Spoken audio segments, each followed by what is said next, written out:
firstly about the racist. Racist is prejudice or discrimination based on race, often wrought in the false belief that one race is superior. What about xenophobia? Xenophobia is the fear or hatred of foreigner or outsider. Both contradict Islamic principles such as ukhuwah or brotherhood, which teach that all humans are equal in dignity, as stated in the Quran. In school, the toxic attitude harm unity and violate the teaching of the Prophet Muhammad sallallahu alaihi wasallam. There is no superiority of an Arab over a non-Arab, or of a white person over a black person. This is why this topic is crooked. So, our group choose this issue because racism and xenophobia in schools treat Malaysian multicultural harmony and Islamic values. For example, bullying based on race or ethnicity can alienate students, lower self-esteem, and even normalize discrimination. From a rational perspective, schools should foster unity, not division. When children learn prejudice from an early age, it fuels social tensions. As future leaders, we need to address this through dialogue, education, and Islamic teachings on justice. Let's reflect, how can we uphold ukhuwah if we tolerate racism in the classroom? This is why our discussion is important. For inspire solution based on faith and logic. So, now we move to the next part. Here I want to describe about the problem. Okay, Malaysian, as we know, is a well-known country that rich in diversity of culture and tropical advance. This multicultural phenomenon attract the outsiders to know well about the system that are used for gaining unity and understanding between the culture. But in education form, it has been more challenging for students and teachers through addressing this multicultural phenomenon. Because of what? Because of the language barrier mismanagement. Language is the most important part in receiving and giving information for communication, but the barrier language between ethnic become the problem when some of them are not mastering Malay language, that are official language in this country. In 28 March 2025, from the South China Morning Post article, ataupun diletak dekat bawah kapel lah. Tak ada orang yang nak bincangkan, tapi kita memberi suatu pentas untuk semua orang untuk mempunyai satu safe spot, safe ground untuk menyatakan pendapat dan untuk mengetahui tentang isu ini yang lebih lanjut. The Malaysian education system plays an important role in promoting unity and appreciation of cultural diversity. Schools are not just for academics, but also for teaching value like tolerance and respect.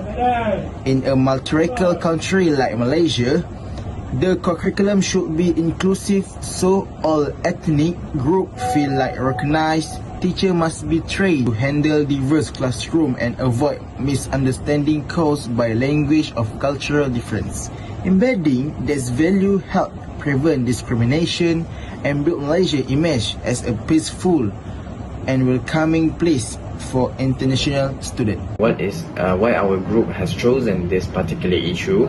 We have understand the problem of this issue. This is a very serious matter. It was a matter of racial discrimination towards a student.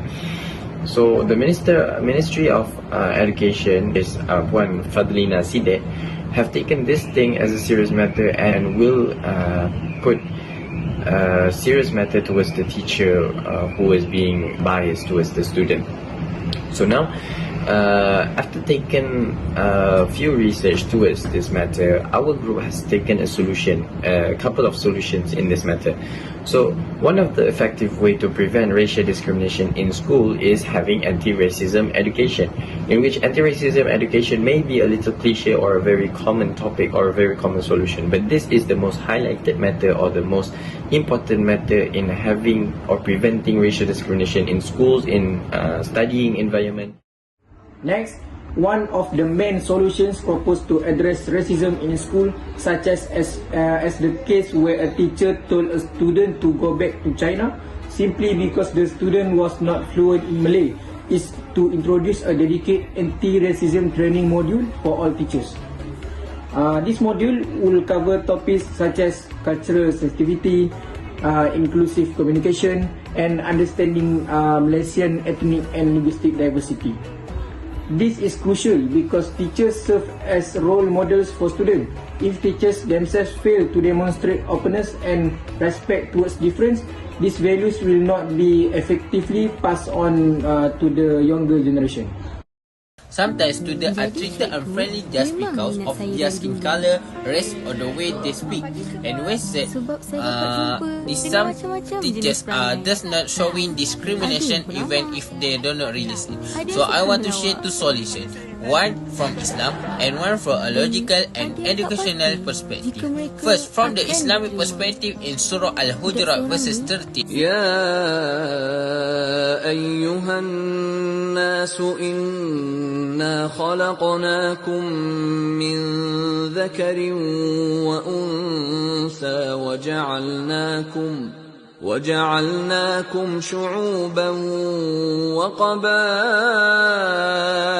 لتعارفوا إن أكرمكم عند الله أتقاكم إن الله عليم خبير. Allah said, O mankind, we created you from a male and a female and made you international in tribes so that you may know one another. Indeed, the most honorable among you in the sight of Allah is the most righteous. These verses teach us that difference in race and culture are part of Allah's creation, not something to divide us. Islam does not support any kind of racism. What matters is a person's character and piety, not their race or language. If students and teachers truly understand this, they will respect and treat everyone equally. In a nutshell, from all the discussion above, we have learned that racism and xenophobia in school are serious problems that can affect not just students but also the peace and unity of our society. From an Islamic and logical perspective, racism goes against the value of ukhuwah or brotherhood that Islam teaches us, such hadith al-mu'min lil-mu'min kal-bunyan yashuddu ba'duhum ba'dah. So, what can we do to cope with this? We suggest Ministry of Education or Higher Education to standardize the curriculum focusing on racism behavior